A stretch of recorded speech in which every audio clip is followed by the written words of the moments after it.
Topic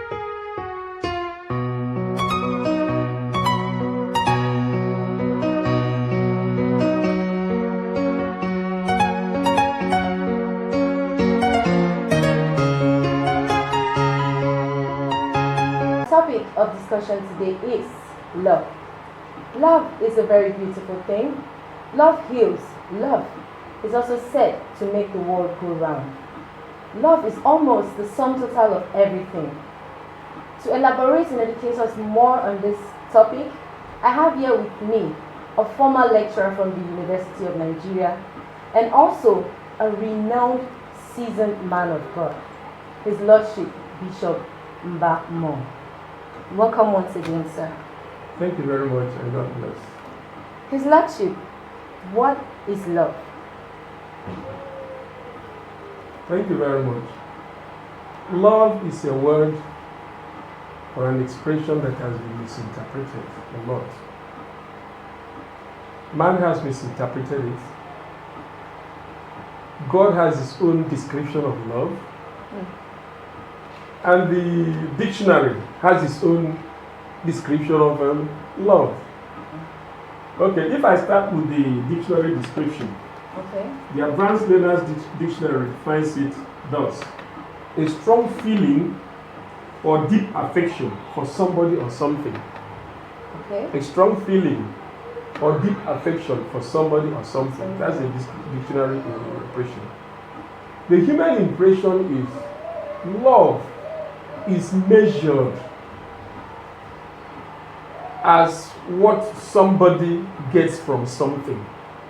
Before somebody can say, I love you, he's already thinking of what he can get out of that situation, that interaction.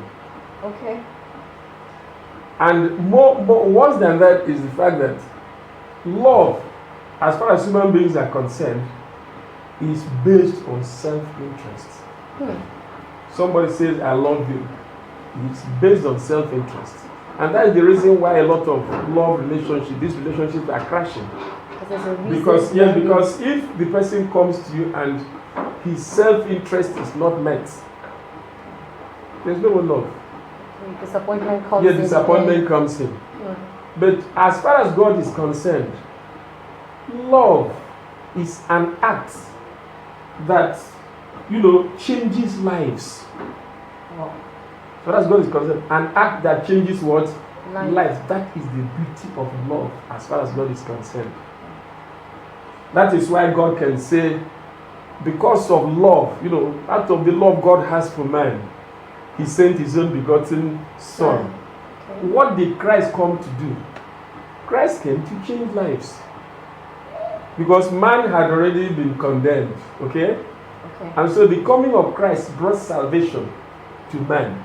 And that salvation set man free, his sins were forgiven, and he was promised a promising life of peace, life of tranquility, to live forever, which he didn't have when he was a sinner. So he was given even without expecting. Yes, he was given. I'm not even come to that. But what I'm saying is that Christ came so that we will have life and have it more abundantly. Man was under bondage when he had sinned. But Christ came and gave up himself, so that the lives of men changed. Not a life of anymore of bondage, but a life of freedom, life of joy, a life of happiness, good health, of longevity, and all those attributes came because of the love that God had for us. Instead of dying in silence or dying in suffering or in sickness. So the love of God through Christ to us brought about change in lives, and that's the main essence of love. Wow, this is eye-opening. Okay, sir, it is said that God is love and love is good. Can you please expatiate more on this? Yes, thank you very much. God is love and love is God. It simply means that the love God had for His creation, or the love that was in Himself, is what He translated and input into creation. You understand me? Yes, sir. Love, because if you want to define what God means by this, no, we don't even understand what love means as far as God is concerned. The first thing that was in God's mind, I'm not God, alright, but I know that when God conceived the idea of creation, what he wanted to do and which he eventually did was to share. Okay. Do you understand me? Yes, sir. So by the time God decided to create human beings and create the universes, the first thing that was in his mind was to do what? Share. He shared a lot of things. First of all, he created the heavenly hosts and made them very beautiful. He shared that concept of beauty in his creation. You see the flowers, very beautiful. You see the birds, the feathers of the birds, very beautiful. You see the grandeur in the hills. Yes, in sharing. God shared grandeur, shared beauty, shared, giving without asking for reward. So many things he shared, so many attributes of God he shared and input in his creation. So that's just the thing. So when he created the earth and the universes, he realized that they need to have light, they need to be night, they need to be this, they need to be that. So he created the sun, made it to shine in the day so that all his creatures will see clearly and know what they're doing. In the night, he provided the moon that is cool, and the night is quiet so that man can sleep comfortably and wake up the next day strong enough to go about his daily activities. Okay. God decided to create a lot of things, even the trees, he created them and input the attribute of sharing. That the trees, exhale carbon dioxide, oxygen, which man inhales to survive. Because if the trees cut off any volume of oxygen from man dies in a few minutes. Okay. The same thing, God created human beings to exhale carbon dioxide, which the plants inhale for them to survive. Okay. You understand it? Yes, so you're saying he imputes these things on these attributes, right from creation. So it's not whether they have a choice or not. It's something that it's their duty to do. It's something that they have to do. It, and it is love. It is a component of sharing. Okay. Now, he created the sun, and then the radiation the sun emits every minute helps and makes sure that things in our solar system, where we have our sun, make sure that everything in our solar system works. It is the radiation from the sun that now creates this daylight we see. Okay. Without the sun, it wouldn't be. It is the radiation of the sun that provides opportunity for photosynthesis in plants. Okay. That makes the plants to have fruits, bear fruits, and then put tubers under the ground and all that, so that we can have food to eat.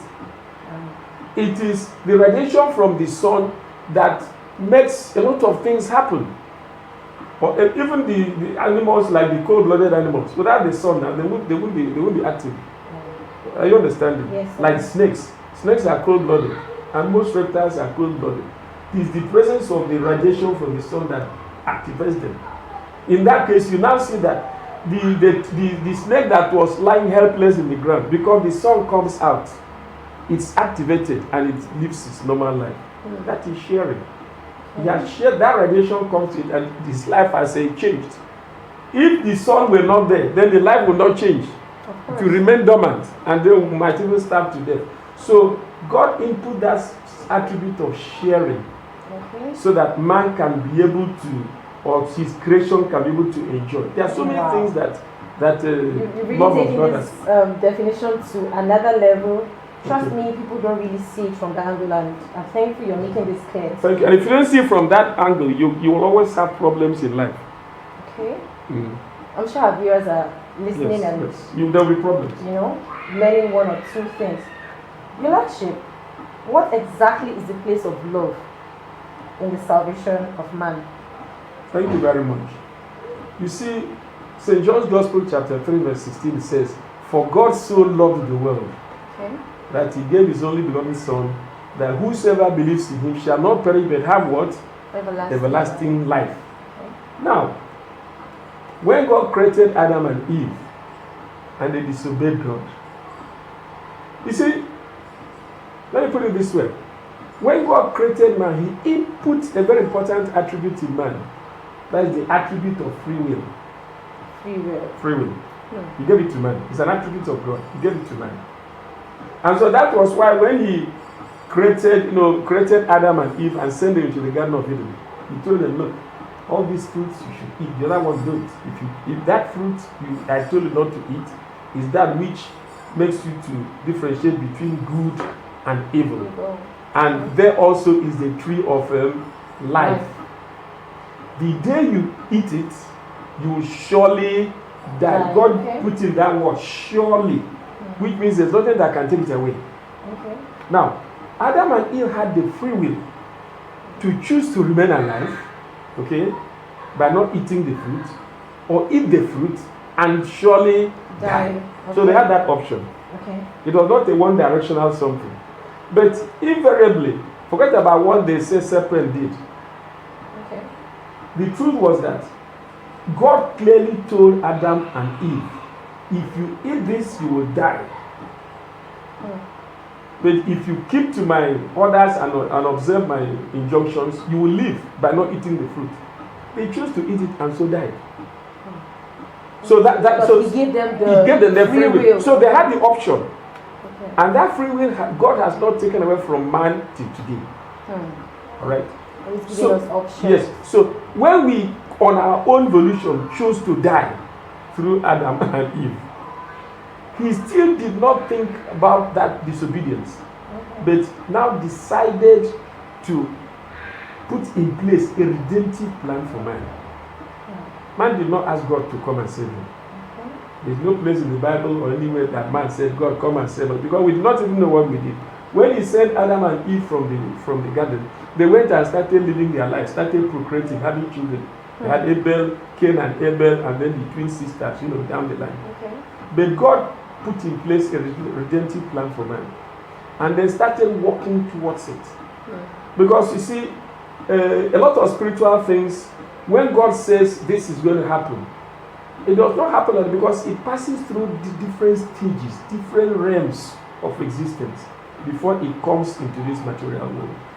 So it took time for that plan to materialize, but it was going to materialize because God's words can never come back to him without being fulfilled. So God kept that promise until when it was time, he allowed Christ to come to the earth. But because of the love he had for us, you see, there's something I want to point out.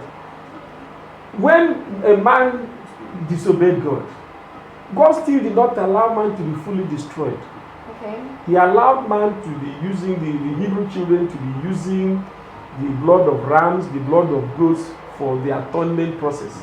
In the life of the Hebrews, there was an annual atonement process. All right. Every year they'll come to, during the time of Aaron and Moses, they'll come in and then bring rams and goats and then kill the ram, use the blood in smearing on the altar and on the head of the ram, and people confess, and it was believed that all their confessions were taken on by the goats. And so that was the origin of this statement, scapegoat. Oh, really? That was the origin of this statement, scapegoat. So that goat was used as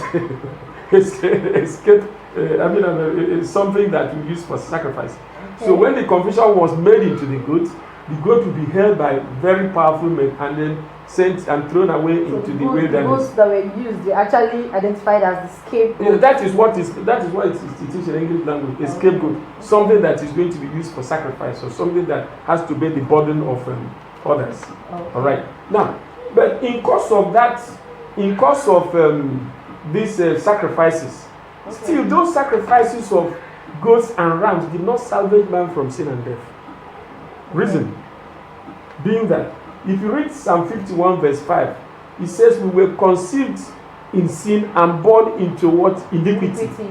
So that right from the time of conception, man was already sinful. You can't use a sinful thing to do what? Rectify sin. So God had to devise another means in order to rectify sin. The only way that could be done was using a sinless blood.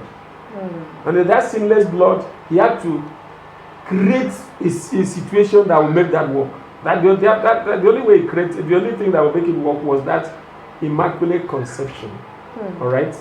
And which our Lord Jesus Christ had to pass through. Unlike the normal procreation. Yes, it had the normal way of procreation.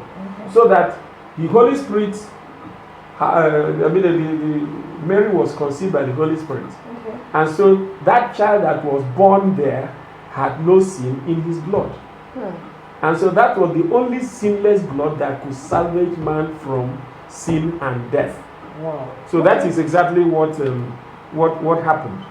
And then because of that sinless blood, Christ successfully overcame the world and then spilled that blood and then said, Father, forgive them, for they know not what they do. And before he gave up the ghost, he said, it is finished.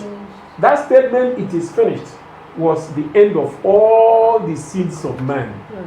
Because that sinless blood was able, because of its purity, to sanctify man. So that's exactly how that salvation came. And that salvation continued. The reason why he went into Hades for 72 hours was to go and take the key of death from Satan. And then because he had taken care of one, which was to collect the key of death from the Hades. Now he had to rush to go and open that everlasting door. The everlasting doors. These everlasting doors are the doors leading into the Garden of Eden.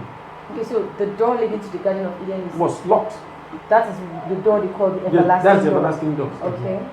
So when he got there, the angels they told him, who are you? Because God gave them instructions to keep that place closed, on guard. It was then that the psalmist referred to it in chapter Psalm 24, verse 7. Verse 7 says, lift up your heads, O ye gates, and be ye lift up, ye everlasting doors, and the King of glory shall come in. Now, Christ, the risen Christ, was now telling those who were in charge of the gates, to open the gates so that the King of glory shall do what? Come in. Wow. Now, the angels at the gate now say, who is this King of glory? You know, the Lord strong, who is it there? When they now ask, who is this King of glory? Christ, the risen Christ now answered and said, the Lord strong and mighty, the Lord mighty in battle. They were not satisfied. They now asked him again. Christ continued by saying, lift up your heads, O ye gates, even lift them up, ye everlasting doors, and the King of glory shall do what? Come in. Then they now asked him again, who is the King of glory? He now answered, the Lord of hosts is the King of glory. Wow. Now you see, by the time he answered the first one, they were not satisfied. And then they now asked him the second question. And he now answered again, and they ended up by saying that it is the Lord of hosts that is the King of glory. You know what is the Lord of hosts? The controller of the universe. The controller of the creator, the controller of activities in heaven. Immediately he made that statement that it is the Lord of hosts. He is the King of glory. They opened the gates. Are you following? Yes, sir. Immediately they opened that gate. He now walked in straight. The door is now open. Okay. Thereby making it free for man to have access back to his father. All right. Okay. And then when he got to his father, he now re-echoed what he said in St. John's Gospel chapter 17. Okay. Yes. That, Father, glorify thou me. I have finished the work you sent me to go and do. Glorify thou me with the glory I had with thee before the foundation of the world. Are you understanding me? Yes. Then his father re-echoed what he answered him when he was on earth. He said, I'll continue to glorify your name. Oh. So these things were the things that went in between the risen Christ and then God. Now when he had got this response from his father, he now knew that he has now completed, because that is how God operates. When God says it's Alpha what? And Omega. Now God sent Christ from his bosom, and Christ went and came to the world completed. He had to give a report first to his father before he did any other thing. That I will explain this further when we go to the next part of this discourse, so that you know why it had to happen. Okay. Because if that trip back to the everlasting God had been disturbed by Mary Magdalene, Christ wouldn't have been able to complete his work. Wow.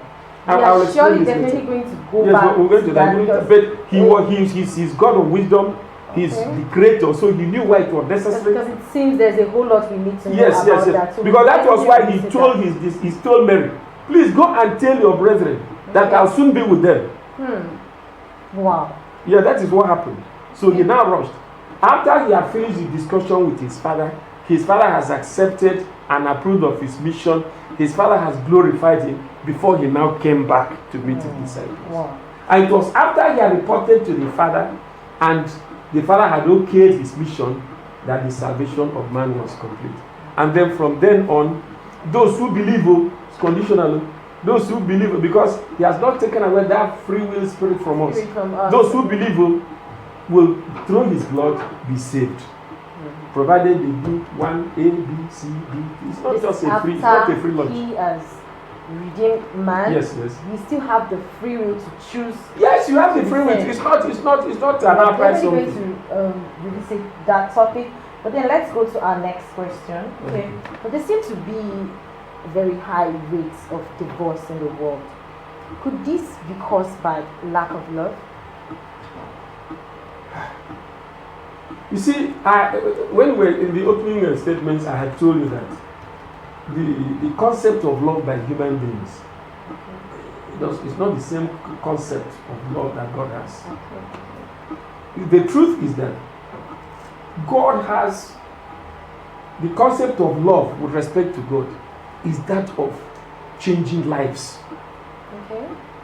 By sharing, because you can change life by sharing, you can change life by forgiveness, you can change life by so many good deeds. Okay. That is why the love with respect to God is about changing lives. Okay. But the love with respect to humanity is about self-interest. That's the underlying reason. It's self-interest. A man comes into marriage, he has self-interest. Always a personal reason. Yes, personal reasons behind the love.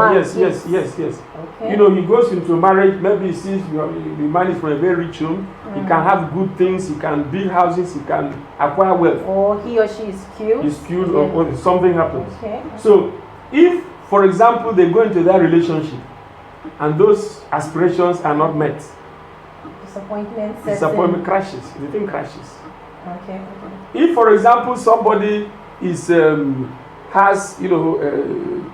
working for somebody, maybe because some people think that if somebody can be working for somebody or working for an establishment, what is in his mind is the remuneration, of course, the benefits in that establishment. It's not love. It's not like he loves the company. Yeah, no. It's just because he loves the remuneration. Yeah, probably for promotion. Not even for whatever he's going to get out of it. Okay. Maybe he can be promoted, the general manager of this. The money that is self-interest. Wow. He can work for a company or an establishment for 30 years and does not love that establishment. What he loves is what comes out of it. So people mistake this a whole lot. Yes, mistake it for a whole lot. That's the problem with humanity.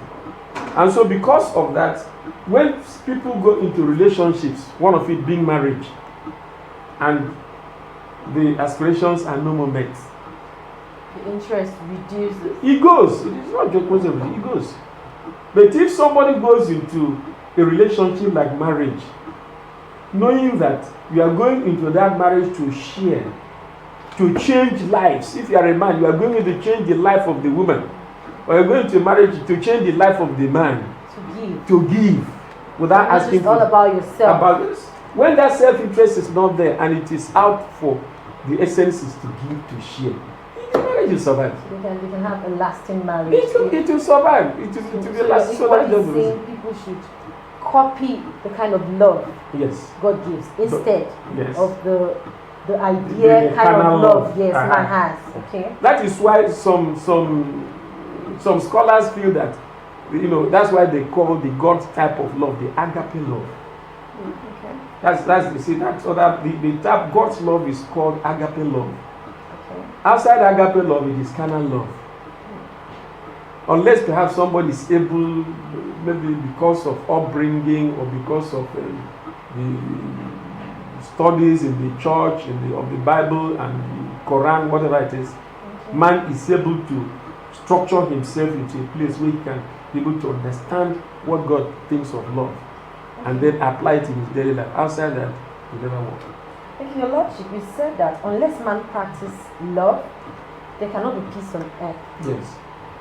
At this rate that every man is selfish, like you said, the kind of love man has, Yes. It's always has a reason, a selfish reason, Selfish behind reasons. it. At this rate, can there ever be peace on earth? Since you said peace depends solely on love, that's the godly kind of love. Yes, thank you very much. You see, when God created the universes, Okay. He input love. He put in love so that everything is interwoven. There's interrelationship. Okay. You give me this, I give you the earth and everything, the universes. Okay. He input love. That input love is like the river in the book of Revelations, chapter 22, about the river of life. Okay. Because that love is the life. Okay. That water flows from the bosom of God and waters the whole of creation. Okay. Because the Revelation says that fruit, trees will grow on both sides of the river. Which, okay, let me read it. Revelations chapter. So that you will understand what he's saying. Okay, sir. He said, Revelation chapter 22, verse 1, he said, and he showed me a pure river of water of life, clear as crystal, proceeding out of the throne of God and of the Lamb. Okay. In the midst of the streets of it, and on either side of the river, was there the tree of life, which bare 12 manner of fruits, and yielded her fruits every month. And the leaves of the tree were for the healing of the nations. Let me stop there. Okay. What was that tree, that river? It's love. Okay. Because love has all the ingredients, all the attributes of God, all the good things of God built into it. And so that is why love is able to bring out fruits that for healing the nations. Okay. If it's something that requires mercy, love will provide mercy. If it is something that requires forgiveness, love will provide forgiveness. If it is something that requires joy, love will provide joy. Those attributes are the so-called fruits that was provided for the healing of the nations. Because if there is a problem in any nation, and there is no peace moves, what will happen? There will be chaos. But those peace moves will bring back joy to the nation. And so that provides a healing. Do you understand? Yes, I do. So that is it. Now, that river flows through the whole of creation and must return back to the throne of God. Now, so in course of flowing, and if there is any intransigence along the line, only disturbance, which is what man has created for himself, it will avoid that area that there is intransigence. Because water, flows with the help of gradients and area of least resistance. If you refreeze him, what does he do? If the water strikes a stone, it diverts. And then leave that area that does not want to take its to benefit from it. And then that area will do what? Dry off and die. That's the problem. And in drying, there is confusion. And that's what is happening to the earth today. The problems that the man is facing is not the same problem that the animals and plants and all the other firmaments are facing. They are not facing the same thing. But because of intransigence, man is facing a lot of problems. Because that the man is not being watered by the river of life, the river of love. And because of that, man is dry and in trouble. So altered. Yeah, that's the problem. Unless man comes back to God, so that the river of life can flow back into humanity, thereby re-establishing all those attributes of love, there cannot be peace on earth. Okay, wow, you've really taken love to another level, and I know our viewers have learned one or two things. Your Lordship, I would want you to give us a roundup and what you advice that you give to our viewers out there. What should they see love as? What is love, and how do you want them to see love from now on? Thank you very much. The way we want humanity to see love from now on is that love is an act that changes lives. Okay. If you don't see love as an act that changes life, you will always get it wrong. That is true. Yeah, because an act that changes life is sharing.